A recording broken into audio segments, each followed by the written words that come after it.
நந்தினி. அத்தியாயம் 23. பழுவேட்டரையரோடு நான். பழுவூர் நகர வாசனையே இல்லாத ஒரு அழகிய கிராமங்கள் அடங்கிய பகுதி. காவிரியின் கிளை நதி ஒன்று ஊரை சுற்றி துள்ளலோடு ஓடிக்கொண்டிருக்க, அதன் கரை பகுதியில் அமைந்திருக்கும் அழகிய சிவன் கோவில். பழுவேட்டரையர்கள் கலைத்திறன் என்ன என்பதை அங்கிருந்த நந்தி தேவர் உருவமே எடுத்து காட்டியது. அற்புதமாக வடிவமைக்கப்பட்ட சிற்பங்கள். சிறிய கோவில்தான், ஆனால் தெய்வீக வாசம் சுற்றி வீசும் காற்றிலேயே நிறைந்திருந்தது. கோவிலை ஒட்டியவாறே ஊர் பகுதிகள், அகலமான மண் சாலைகள் நாலாபுறமும் வியாபித்திருந்தன. வெகு விமரிசையாக அலங்கரிக்கப்பட்டிருந்தது பழுவூர். ஒவ்வொரு வீட்டிலும் வண்ண கோலங்கள், அலங்காரங்கள் என அமர்க்களமாக இருந்தது. வீதி எங்கும் மாவிலை தோரணங்கள், சாலை முழுவதும் குளிர்ச்சியெட்டும் விழல்கள் என திருவிழா கோலத்தை கண்முன்னே காட்டி நின்றது பழுவூர். தங்களின் அரசரான பழுவேட்டரையர் மீது மிகுந்த அன்பும் மதிப்பும் கொண்டிருந்தனர் பழுவூர் மக்கள். முதல் நாள் முழுவதும் ஊர் சுற்றுவதிலேயே கழிந்தது. ஊரின் நடுநாயகமாக அமைந்திருந்த பழுவேட்டரையர் மாளிகை மிரட்சியை தந்தது. பிரம்மாண்டமாக இல்லாவிட்டாலும் பெரிதாகவே இருந்தது. மாளிகையின் நாற்புறமும் பெரிய வாயில்கள். எல்லா வாயில்களிலும் பெரிய மணி ஒன்று தொங்கவிடப்பட்டிருந்தது. எந்த பிரச்சனையாயினும் எந்த நேரத்திலும் தங்களை இந்த மணி அடித்து அழைக்கலாம் என மக்களுக்கு உரிமை அளித்திருந்தனர் பழுவேட்டரையர்கள். இதனை கேட்கும் போதே மிக அருமையான நிர்வாகம் அங்கே நடைபெற்று வருகிறது என்பது புரிந்தது. மாலை கோவில் நிகழ்வுகள் களைகட்ட ஆரம்பித்தன. மறுநாள் காலையின் முதல் பூஜைக்கு பழுவேட்டரையர் குடும்பம் மொத்தமும் கலந்து கொள்வார்கள் என்று பேசிக்கொண்டனர். இரவில் வான வேடிக்கைகள் விண்ணில் ஜாலம் காட்டின. இரவின் முதல் ஜாமத்தின் பாதியில் கோவில் எதிரில் அமைக்கப்பட்டிருந்த சிறிய மண் மேடையில் கூத்து தொடங்கியது. கண்கள் தூக்கத்திற்கு கெஞ்சினாலும் மலையின் உரானை சந்திக்க இதுதான் உகந்த நேரம் என்பதால் சிரமப்பட்டு கண் விழித்து காத்திருந்தேன். இரவின் இரண்டாம் ஜாமம் தொடங்கியது. கூத்து கலைஞர்கள் ஆட்டமும் பாட்டமுமாக அந்த இரவிலும் அமர்க்கலப்படுத்தி கொண்டிருந்தார்கள். மேடையின் வலது ஓரம் ஒரு நிழல் உருவம் தெரிந்தது. தெரிந்து மறைய மலையின் உரான்தான் என்பதை உறுதி செய்து கொண்டேன் நான். என் பக்கத்தில் அமர்ந்திருந்த தோழிகள் இருவர் தூங்கி விழுந்து கொண்டிருந்தார்கள். முன்னே அமர்ந்திருந்த இருவர் சுவாரஸ்யமாக கூத்தை கவனித்து கொண்டிருக்க, மெதுவாக அவ்விடம் விட்டு நழுவினேன்.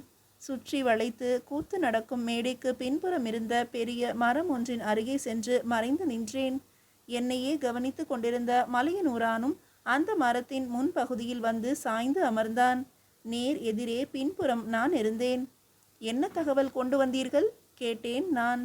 கடந்த 5 நாட்களாக பெரியவரை கண்காணித்து வருகிறேன்.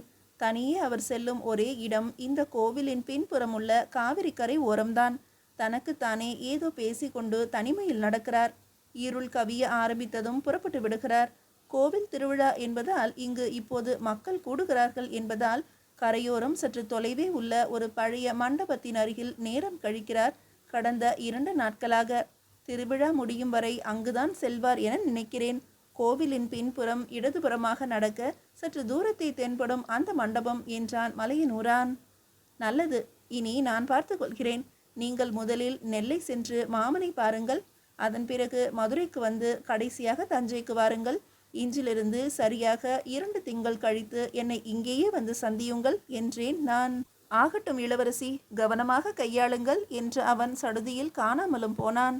எவரும் அறியாது திரும்பி வந்த நான் என் இடத்தில் அமர்ந்து கொண்டேன்.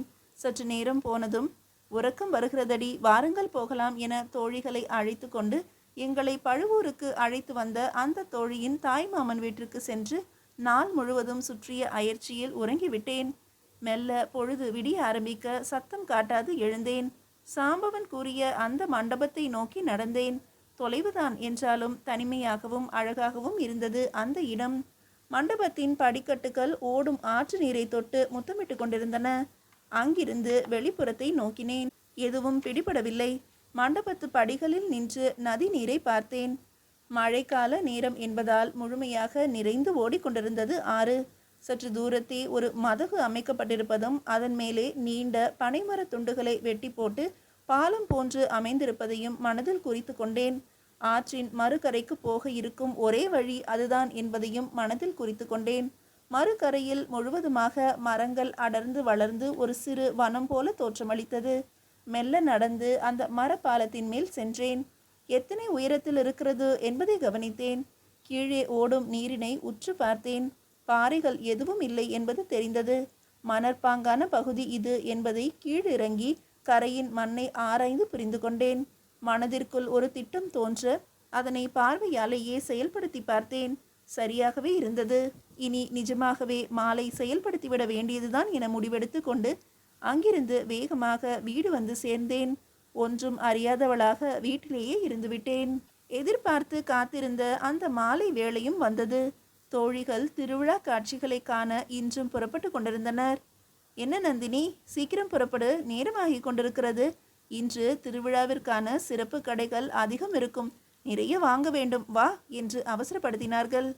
இல்லையடி, இன்று எனக்கு ஏதோ முடியவில்லை, வயிறும் சரியில்லை என்று தோன்றுகிறது. நீங்கள் செல்லுங்கள், நான் முடிந்தால் சற்று நேரம் கழித்து வந்து உங்களோடு இணைந்து கொள்கிறேன் என்றேன். என்னடி இப்படி சொல்கிறாய்? வந்ததே இதற்காகத்தானே.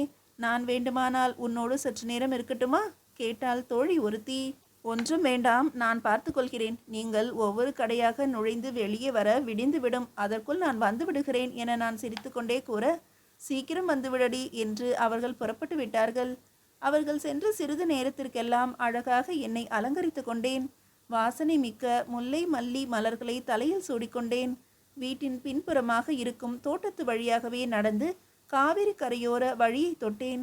கரையோரமாகவே நடந்து சென்றேன். புதர்கள் மண்டி கிடக்கும் பகுதி என்பதாலும் ஊரே திருவிழா கொண்டாட்டத்தில் உள்ளது என்பதாலும் எவர் கண்ணிலும் நான் பட வாய்ப்பின்றி போனது. மெல்ல நடந்து நேற்று பார்த்துவிட்டு சென்ற அந்த பழைய மண்டபத்தின் அருகே வந்தேன்.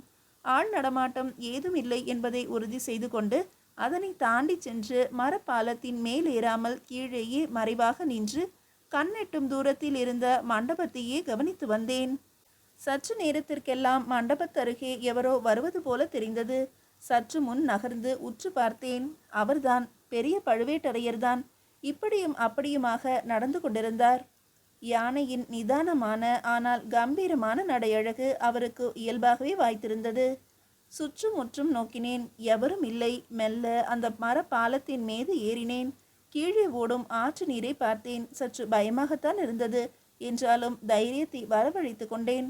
மண்டபத்து படிகளின் மேல் நதி நீரை பார்த்தபடி பழுவேட்டரையர் நிற்பது தெரிய ஐயோ என உச்ச குரலில் அலறினேன். அது அங்கிருந்த பழுவேட்டரையர் காதில் பட்டு அவர் சட்டென்று பார்க்கிறார் என்பது தெரிந்த அடுத்த கணமே எதையும் யோசிக்காது ஆற்றுக்குள் குதித்தேன். நீந்த தெரியும் என்றாலும் நீர் அலைகளோடு போராடுவது போல மேலே எழும்பி கை கால்களை உதறி தவிப்பது போல நடித்தேன். நீரின் மேலே வருகையில் பார்வையை மண்டபத்தின் பக்கம் திருப்ப அவர் அங்கே இல்லை என்பது புரிந்ததும் என்னை காப்பாற்ற வந்து கொண்டிருப்பார் என்பதும் புரிந்தது. மறுபடியும் வேண்டுமென்றே நீருக்குள் மூழ்கினேன். சட்டென என் தோளை பற்றியது ஒரு முரட்டுக்கரம். என்னை மேல் இழுத்தது. நான் வேண்டுமென்றே பலம் கொண்டு கரத்துக்கு உரியவரை உள்ளே இழுத்தேன். பயப்படாதே, ஒன்றுமாகாது. பயத்தில் நீ என்னையும் இழுக்கிறாய். உடலை தளர்வாக விடு, நான் இருக்கிறேன் என்ற குரல் அது பழுவேட்டரையர்தான் என்பதை உறுதி செய்துவிட மயங்குவது போல சட்டென உடலை தளரவிட்டு அவரை இறுக பிடித்து கொண்டு அவர் மேலேயே சாய்ந்தேன். வேறு வழியின்றி என்னையும் சேர்த்து அவர் இருக்கியபடியே இழுத்து சென்று கொண்டிருந்தார். என் உடலின் அந்த ரங்கங்கள் அவர் மீது உரச பற்றிய பிடியை விடாது இருந்தேன். நீந்தியபடியே செல்லும் போது அவரையும் மீறி அவரது விரல்கள் என் இடையில் படர்வதையும் தொட்டு தடவி ரசிப்பதையும் வைத்து எந்த வயதானாலும் ஆண்மகன்தான் என்பதை புரிந்து கொண்டேன். சிறிது நேரத்திற்கெல்லாம் கரையை அடைந்த அவர் அந்த மண்டபத்தின் படிகளில் கிடத்தினார். நீரோடு சென்று விட்டது எனது மேலாடை என்பது படிகளில் கிடத்திய பிறகுதான் அவரும் உணர்ந்தார். சட்டென்று தனது மேல் துண்டை எடுத்து என் மீது பரப்பினார். மயங்கியது போலவே கிடந்தேன் நான். கன்னத்தில் தட்டினார். முகத்தை பிடித்து அசைத்து பார்த்தார். எழவில்லை நான். சுற்றுமுற்றும் பார்த்தார். எவராவது உள்ளீர்களா என குரல் கொடுத்தார். இருள் வேறு மெல்ல கவிய தொடங்கியது. நிறைய நீர் குடித்து விட்டேனோ நான் என்ற ஐயத்தில் என் வயிற்றில் கையை வைத்து அழுத்தி பார்த்தார். இன்னும் கொஞ்சம் அழுத்தினார். திட்டமிட்டு வாயில் அடக்கி வைத்திருந்த நீரை வெளியே விட்டேன். மறுபடியும் மாறி மாறி அழுத்தினார். அவரின் உடலின் வெம்மை அவரது கைகளின் மூலம் என் உடலிலும் பரவியது. என்ன நினைத்தார் என புரியவில்லை. என்னை அப்படியே புரட்டி போட்டு இடையின் பின் பகுதியில் நடுமுதுகில் என மாறி மாறி அழுத்தினார். பின் அழகு நிச்சயம் அவரை தொந்தரவு செய்திருக்க வேண்டும். மத்திம வயதை தாண்டிய சில காலங்களுக்கு பிறகு காமம் என்பதே ஆண்களை பொறுத்தவரை பார்வையும் சின்ன சின்ன தொடுதல்களும் தான். பெண்ணின் உடல் அவர்களுக்குள் காமத்தை தூண்டும், அனுபவிக்க மனம் ஏங்கும். அதன் தொடர்ச்சியாக தழுவுவதிலும் தடவுவதிலும் மட்டுமே அரங்கேறுமே தவிர முழு மூச்சாக ஈடுபட முடியாது. உடல் ஒத்துழைக்காது. உடலுக்கும் மனதிற்குமான ஒரு பெரும் போராட்டம் நடைபெறும் இது போன்ற நேரங்களில். ஒரு பெண்ணின் சிறு அரவணைப்பு போதும் அந்த ஆணை கவிழ்த்துவிட. தனக்காக ஏங்குகிறாள் என்ற எண்ணம் அவனுள் தோன்றிவிட்டால் உலகத்தின் எந்த ஒரு சக்தியையும் எதிர்க்க துணிந்து விடுவான் அந்த ஆண்மகன். இந்த விஷயம் எனக்கு நன்றாகவே தெரியும் என்பதால் திட்டமிட்டு பழுவேட்டரையரின் மனதை பழையாறை விண்ணகர கோவிலிலும் உணர்ச்சிகளை ஆற்று நீருக்குள்ளும் தூண்டிவிட்டேன். எதிர்பார்த்த விளைவு கண்முன்னே தெரிய ஆரம்பித்துவிட்டது. இனி நாடகத்தை துவங்கிவிட வேண்டியதுதான் என எனக்குள் முடிவெடுத்தேன். ஈர உடையும் அவற்றின் மூலம் வடியும் நீர் காட்டிய என் அங்கங்களின் வனப்பில் நிச்சயம் தடுமாறி போயிருப்பார் பழுவேட்டரையர் என்பது தெளிவாக புரிந்தது. இதற்கு மேலும் தவிக்க விட வேண்டாம் என்ற எண்ணத்தோடு மெதுவாக கண் விழிப்பது போல முனகலோடு எழுந்திருக்க முயன்றேன். மெதுவாக எழுந்திரு, ஒன்றுமில்லை, பயப்படாதே என என் தோளை பிடித்து எழுப்பினாலும் அவரது பார்வை பட்ட இடங்கள் வேறாக இருந்தது. எழுந்தவுடன் என் மேலே போர்த்தி இருந்த அவரது துண்டை இழுத்து போர்த்தி கொண்டேன். என் கைகளை குறுக்காக கட்டிக்கொண்டேன். ஐயா, நீங்களா? நான் காண்பது கனவா இல்லை நனவா என மெல்ல பேச்சை ஆரம்பித்தேன். அறிவிருக்கிறதா உனக்கு? மரப்பாலத்தின் மேல் என்ன நடனம் ஆடிக்கொண்டிருந்தாயா? பார்த்து செல்ல வேண்டும் என்பது தெரியாதா? கோபமாக கேட்டார் பழுவேட்டரையர். நீங்கள் வந்து காப்பாற்றுவதாக உறுதியளித்தால் மறுபடியும் இன்னொரு முறை கூட தவறி விழ நான் தயார் ஐயா என்றேன். யார் நீ? உன்னை எங்கோ பார்த்தது போல தெரிகிறதே கேட்டார் அவர் வேண்டுமென்றே என்னை தெரியாதவர் போல காட்டிக்கொள்ள. பழையாறை எனது ஊர். இங்கு திருவிழா காண வந்தேன். வந்த இடத்தில் ஊரை சுற்றி பார்க்கலாம் என எண்ணி இங்கு வந்த வேளையில்தான் இப்படி நடந்துவிட்டது என்றேன் நான் மெதுவாக. ஊரை சுற்றி பார்க்க எவராவது இருள் கவிழும் நேரத்தில் தனியே வருவார்களா? நான் ஒருவன் கவனித்திருக்காவிட்டால் இந்நேரம் நீ போய் சேர்ந்திருப்பாய். அப்படியாவது நடந்திருக்கலாம். பிழைத்திருப்பதற்கு பதில் போய் சேர்ந்திருக்கலாம். பித்து பிடித்து விட்டதா உனக்கு? பிரச்சனை எதுவாயினும் மரணம் தீர்வல்ல என்றார் பழுவேட்டரையர். சொல்வது எளிது ஐயா, பிரச்சனையை எதிர்கொள்வது கடினம். அதனினும் கடினம் அதனை தீர்த்து வைப்பது என்றேன். எவரிடம் பேசுகிறாய் என்பதை நீ மறந்துவிட்டாய் போலும். சோழ தேசத்தின் முதன்மை தளபதி நான். எத்தனையோ பெரும் பிரச்சனைகளை எல்லாம் பார்த்தாகிவிட்டது. என்னவென்று கூறு, தீர்த்து விடுகிறேன். நினைத்தது போல முடித்துவிட இது அரசியல் பிரச்சனைகள் அல்ல ஐயா, ஒரு பெண்ணின் பிரச்சனை. பெண்ணுக்கான பிரச்சனை என்றாலே அதனை உடல் ரீதியாகத்தான் பார்ப்பீர்களே தவிர உள்ளத்து ரீதியாக அல்ல. காரணம், நீங்களும் ஒரு ஆண் என்ற என்னை கூர்மையாக பார்த்தார். பிரச்சனை என்னவென்று நீ இதுவரை சொல்லவில்லை என்றார். ஒரு மறவரை மணந்து கொள்ள வேண்டுமா என்ற என் எண்ணம் நிறைவேறாது போகிறது என் தந்தையின் வற்புறுத்தலால் என நான் கூறி முடிக்கும் முன்பு, இது ஒரு பிரச்சனையா? இதற்காகவா வருந்துகிறாய்? நாளையே உன் தந்தையிடம் பேசுகிறேன், போதுமா? நீங்கள் சொன்னால் அவர் கேட்டு விடுவாரா? இது அவரது பெண்ணின் பிரச்சனை. தளபதியாகவே இருந்தாலும் நீங்கள் தலையிட உரிமை இல்லை என்று சொல்லிவிட்டால்? என் முன் நின்று அப்படி கூற உயிர் பயமில்லாது இருக்கும் ஒருவனால் தான் முடியும் பெண்ணே. உன் தமையன் பிரம்மராயரோடு இருப்பதால் அவனை மீறி என்னால் எதுவும் செய்ய முடியாது என்ற எண்ணமா உனக்கு? கேட்ட பழுவேட்டரையரை நேருக்கு நேராக பார்த்தேன். ஆக நான் யார் என்பதை முழுமையாக நீங்கள் அறிந்துள்ளீர்கள், முன்கூட்டியே விசாரித்துள்ளீர்கள், சரிதானே என்றேன். பழையாறை கோவிலில் உன்னை கண்டேன். ஊருக்குள் புதியவளாக தென்படுகிறாளே என விசாரித்து வைத்தேன். இது என் வழக்கமான நடைமுறைகளில் ஒன்று என சமாளித்தார். எனில் அன்று நான் மண்டபத்தில் என் தோழிகளிடம் கூறியதையும் கேட்டிருப்பீர்களே என்ற என்னை நோக்கி முதலாக புன்னகைத்தார். இந்த கிழவன் மீது இன்னும் பல பெண்கள் உன்னை போல பைத்தியமாகத்தான் உள்ளார்கள் என கர்வமாக மீசையை முறுக்கினார். அது ஒருபுறம் இருக்கட்டும், என் தந்தையை உங்களால் சம்மதிக்க வைக்க முடியுமெனில் எனக்காக நான் விரும்பும் ஒருவரையே மனமுடித்து வைக்க இயலுமா உங்களால்? ஓ, அதுதான் விஷயமா? விரும்புவனை மனமுடிக்கத்தானா இத்தனை நாடகம்? சரி, போகட்டும். யார் அவன் கூறு. எவனாக இருப்பினும் அவனையே உன் மணாளனாக்குகிறேன் என்றார் பழுவேட்டரையர். அவர் குரலில் ஏதோ உற்சாகம் குறைந்தது போலிருந்தது. பெரிய பதவியில் இருப்பவர் அவர். அத்தனை எளிதாக நீங்கள் நினைப்பது போல எல்லாம் நடத்திவிட முடியாது. பெரிய பதவியா? எந்த தேசத்துக்கு அரசன் அவன்? சொல், படையெடுத்து சென்று சிறைபிடித்து வந்து விடுகிறேன் என்று கூறி சிரித்தார். அரசர்தான் அவர். என் மனம் என்னும் சிம்மாசனத்தில் வீரம் காட்டி வீற்றிருக்கும் பேரரசர். இந்த சோழ தேசத்து முதன்மை தளபதியார், பழுவூர் மக்களின் மாமன்னர் அவர் என்ற நான் சட்டென்று அவரின் தோள் சாய்ந்து இறுக்கிக் கொள்ள ஒரு கணம் தடுமாறினார் பழுவேட்டரையர். நான் சாய்ந்ததால் உண்டான கிறக்கத்தினை சில கணங்கள் ரசித்தார் போலும் சட்டென்று சுயநிலைக்கு வந்தார். பெண்ணே, விளையாடியது போதும், இருட்டிவிட்டது, வா போகலாம் என்று எழுந்தார். நில்லுங்கள், என் கேள்விக்கு இன்னும் நீங்கள் பதில் கூறவில்லை. எனக்கு கொடுத்த உறுதியை நிறைவேற்றவும் இல்லை. பிடித்தவரை கூறு, மனமுடித்து வைக்கிறேன் என்றீர்கள். எவர் என்று கூறிய பின்பு பின்வாங்குகிறீர்கள் என்றேன் நான் கோபமாக. புரியாமல் பேசுகிறாய் பெண்ணே, உணர்ச்சி வயப்பட்டு பேசுகிறாய். புறப்பட முதலில் என்றார் அவரும் அதே வேகத்தோடு. என்னுள் பெண் என்னும் உணர்ச்சியை தூண்டிய முதல் ஆண் நீங்கள்தான். மனதளவில் உங்களது வீரம் தூண்டியது, உடல் அளவில் இப்போது நீங்கள். கட்டியவன் தவிர வேறு எவரும் காண முடியாத கோலத்தில் என்னை கண்டவர் நீங்கள். முதலாய் என்மேல் பட்ட ஆடவனின் கரங்கள் உங்களுடையதுதான். இனி வேறு எவரையாவது நான் நினைக்கத்தான் முடியுமா? கேட்டேன் நான். நீரில் மூழ்கி கொண்டிருந்த உன்னை காப்பாற்றும் போது எதிர்பாராத நடந்த நிகழ்வுகள் அவை. மோகத்தால் அல்ல என்பதை புரிந்து கொள். வயது வித்தியாசம் என்ற ஒன்றை மறந்துவிட்டு கண்டபடி நினைக்காதே. அது உன் வாழ்க்கையை வீணாக்கிவிடும். எத்தனையோ அரசர்கள் தங்களின் முதுமை காலத்தில் கூட இளம் வயது பெண்களை மணந்ததே இல்லையா? அந்தப்புறம் என்று கூறும் அபலைகளின் நந்தவனம் பற்றி நீங்கள் அறிந்ததில்லையா? உங்களுக்கென்று ஒரு மனைவியோ பிள்ளைகளோ இருந்திருப்பின் என் ஆசை நியாயமற்றது. ஆனால் அப்படி எதுவும் இல்லை உங்களுக்கு எனும்போது என்னை மணப்பதில் என்ன குற்றம்? மகத்தான உங்கள் வீரமும் எதிரிகளே போற்றும் உங்கள் போர்த்திறனும் உங்களோடு முடிந்துவிடக்கூடாது என்று நான் நினைக்கிறேன். உங்களால் ஒரு வீர வம்சம் உருவாக வேண்டும் என்று நினைக்கிறேன். அதனை நான் சுமக்க விரும்புகிறேன். இதில் என்ன தவறு இருக்கிறது? சீற்றமாக கேட்ட என் கேள்விகளுக்கு பதில் கூற முடியாமல் திணறினார் பழுவேட்டரையர்.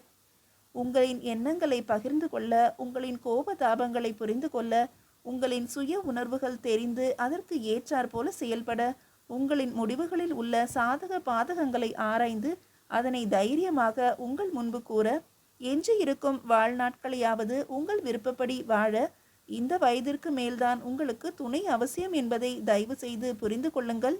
அது உங்களை நேசித்து கொண்டிருக்கும் நானாக இருப்பதால் என்ன பிழையாகிவிடப் போகிறது? மீண்டும் கேள்விகளை நான் தொடர குழம்பினார் அவர். அமைதியாக இருந்தார். இதற்கு மேலும் கூற என்னிடம் ஏதும் இல்லை. நீங்கள் புறப்படுங்கள். உங்களுக்காக, உங்களின் வரவிற்காக அங்கு நிறைய பேர் காத்திருப்பார்கள். என்னை பற்றி கவலைப்பட வேண்டாம், போய் வாருங்கள். என்றாவது நான் ஒருத்தி இவ்வுலகில் இல்லை என்ற தகவல் கிடைத்தால் எனக்காக ஒரு நொடி பொழுதை செலவழியுங்கள், அது போதும் என்று நான் விம்மி எழ ஆரம்பித்தேன். நெகிழ ஆரம்பித்தது பழுவேட்டரையரின் மனம். மனதாலும் உடலின் வனப்பாலும் ஒரு பெண்ணால் கவரப்பட்டவன், தனக்காக மட்டுமே வாழ நினைக்கிறாள் அந்த பெண் என்பதை புரிந்து கொண்டவன், அவளை தன்னோடு தக்க வைத்துக் கொள்வதற்காக எதையும் செய்ய துணிவான் என்பது இயற்கையின் நியதி. இதுதான் விதி எனில் இதை மாற்ற முடியாது. என்னுள்ளும் உனக்கான ஒரு இடம் இருக்கிறது எனும்போது அதை மறைத்து பயனும் இல்லை. எவர் தடுத்தாலும், இந்த உலகமே எதிர்த்து நின்றாலும் உன்னை மணப்பேன். நான் பழுவூரின் அரசியாக்குவேன். இது அவனி கந்தர்ப்ப ஈசன் மீது ஆணை என அவர் கையில் அடித்து உறுதியளிக்க உண்மையாகவே மகிழ்ந்து போனேன். நான் அரசி, பழுவூரின் அரசி. பாண்டியனின் மகளாக பிறந்தும் இளவரசிக்கான வாழ்வு கிடைக்கவில்லை. இதோ இவரால் நான் எதிர்பார்த்த அரசி எனும் மதிப்பு, பார்ப்பவர்கள் வணங்கக்கூடிய ஒரு மதிப்பு. இத்தனை காலம் கனவு கண்ட வாழ்க்கை இதோ கண்ணெதிரில்.